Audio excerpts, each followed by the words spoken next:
ឥឡូវខ្ញុំមកនិយាយវីដេអូដែលតាក់ទងពីគ្រូជំនាញទូរគីខ្ញុំដែលគាត់ស្គាល់ពីប្រទេសកម្ពុជាយើងច្បាស់អីចឹងណាទាំងកូនចំប៉ាអីចឹងទៅចាប់ពីពេលនោះមកហ្នឹងឲ្យតែតាក់ទងអីសំណួរដែលតាក់ទងពីព្រះពុទ្ធសាសនាអីចឹងគាត់សួរខ្ញុំហើយគាត់សួររហូតខ្ញុំរំទៅគាត់អត់ឲ្យខ្ញុំនៅស្ងាត់អង្គុយមើលគាត់តនេស្រួលទេហើយខ្ញុំរំទៅឲ្យតែតាក់ទងជាមួយនឹងគាត់សួរខ្ញុំមកគាត់សួរថាខាងគាត់គេធ្វើមកអានេះគេធ្វើមកហើយខាងសាសនាអ៊ីស្លាមអីគេធ្វើមកអីគេហៅមកអីចឹងណាគាត់សួររហូតហើយម្ដងសួរនឹងខ្ញុំណាកំពូលមនុស្សប្រកែកភ័យវាស្លន់ណាបងប្អូនទៅវិញទៅភ័យពេកអញ្ចឹងហើយណាមួយសួរជាទូរគីទៅខ្ញុំកាន់តែភ័យប្រាហើយសំខាន់តាណា friend នៅក្រោយនោះម្នាក់ឲ្យតាគ្រូថ្មិចសួរកូនសិស្សបរទេមកម្នាក់គឺចាំតែមើលយើងឲ្យចាំស្ដាប់ថាយើងនឹងនិយាយអីគេអញ្ចឹងហើយពួកគាត់នឹងគាត់ចង់ដឹងលឺពីយើងមែនតើអត់គ្រូសួរម្នាក់ពីថាធ្វើអីជីឲ្យមើលយើងអញ្ចឹងណាហើយខ្ញុំតែ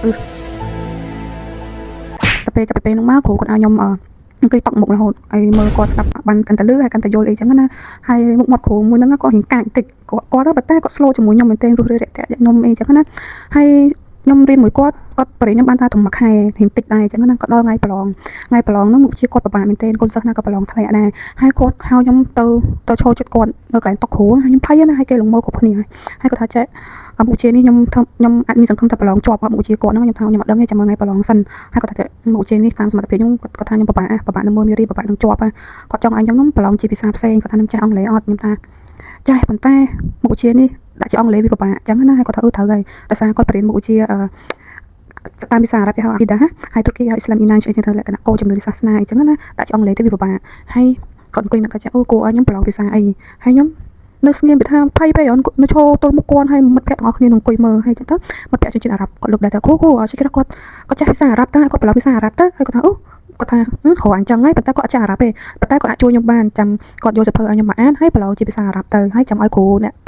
ដែលជាភាសាអារ៉ាប់កែឲ្យខ្ញុំអញ្ចឹងទៅហើយខ្ញុំអរមែនទេបងប្អូនពីថាធ្វើការ system ទូរគី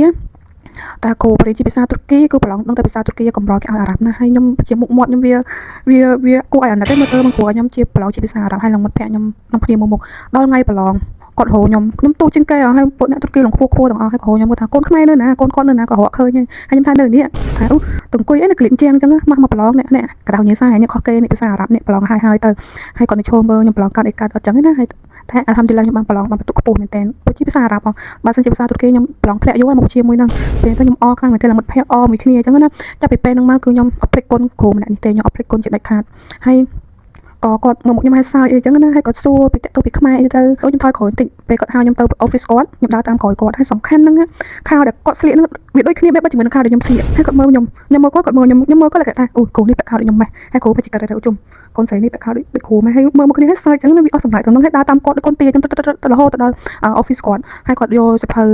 ភៅជាភាសាអារ៉ាប់សៀវភៅមួយហ្នឹងគឺខាងគ្រូបរិញ្ញាសាស្ត្រាចារ្យគាត់សរសេរជាភាសាអារ៉ាប់អីចឹងណាឲ្យខ្ញុំអានជាភាសាអារ៉ាប់ហើយទៅឲ្យខ្ញុំប្រឡងហើយខ្ញុំអរគុណគាត់តែគាត់និយាយថាអូអរគុណស្អីទៅប៉ុណ្្នឹងសោះគាត់លក្ខណៈរៀងគាត់ចង់ឲ្យខ្ញុំភ័យចឹងណាប៉ុន្តែខ្ញុំនៅតែអរគុណគាត់តែឲ្យខ្ញុំប្រឡងជាភាសាអារ៉ាប់ហ្នឹងហើយហ្នឹងហើយបងប្អូននៅពេលដែល